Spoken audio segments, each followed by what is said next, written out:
Hey, the other day my son was asking me about coding in Minecraft. He wanted to be able to write a script to build structures. I started looking at how to build mods with JavaScript, and that looked promising. But then I found an even easier way to build structures in Minecraft using code. I found this cool repo by Anand that shows you how to run a WebSocket server to send commands like creating blocks into Minecraft and receiving chat messages. It does this in both JavaScript and Python. I'm a fan of ClojureScript, so I wanted a ClojureScript way to do this. So I created a live reloading ClojureScript version of the JavaScript server. You can get this and try it out yourself at chr15m cljs Minecraft WebSocket. To start the server, cd into the source directory, then run npm install, which you only need to do once. Then run npm run watch. That'll start up the WebSocket server, which you can connect to from the game. To connect the game to your running Minecraft WebSocket server, you go into chat and type /connect and then the IP address from here. So 192.168.0.203 in my case, and port 3000. You'll see connection established to the server, WebSocket. Now that we're connected, we can edit sandbox.cljs. This has a few examples of different things you can run. When you hit save, you'll see it reload the sandbox.cljs. Let's start by sending a command setBlock222 emerald block. This does what you'd pretty much expect. You can see here in this window, it's printed the command response saying block placed. And if we look around, we can see an emerald block is placed at 222 relative to the player.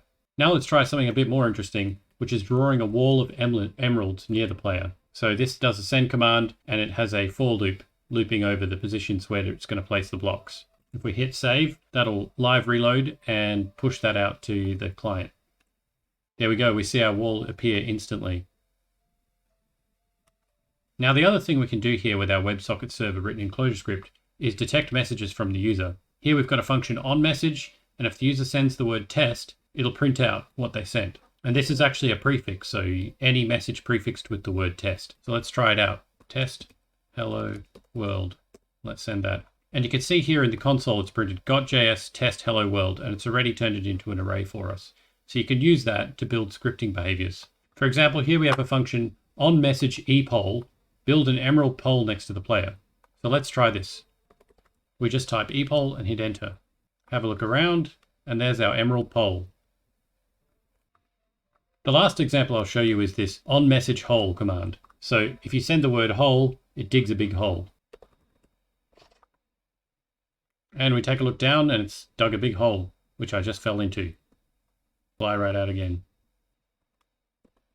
Now there are a couple of limitations to this. You can only send 100 blocks at a time. I haven't currently implemented a queuing system for sending the commands, but that's fairly easy to do. One other final thing I want to show you is this block placed. So you can actually intercept when a block is placed during the game. So if I walk over here and place a block down, you'll see that it came up in the console detecting where we placed the block. Unfortunately, you can only detect the position of the player. You can't detect the actual position of where the block is placed as far as I can tell. But I think you can work it out from the player's position and where they're looking. There are actually a whole bunch of these different messages that you can intercept.